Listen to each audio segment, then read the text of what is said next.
Оказывается, в силе остается договор с Украиной от 2003 года о государственной границе. Вы понимаете?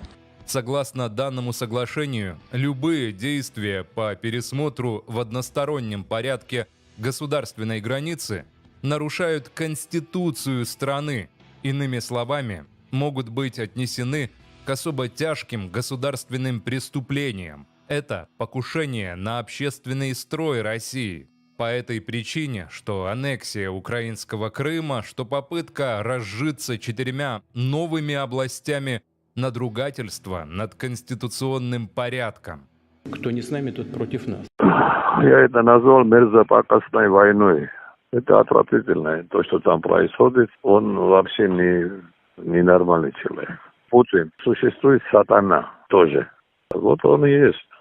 Столько детей погибли, столько солдат. Это все происходит в Кремле, где вот этот сатана и живет. Но это все для него плохо кончится. Когда для него плохо кончится, потом все изменится абсолютно. И в России, и в Украине, и везде.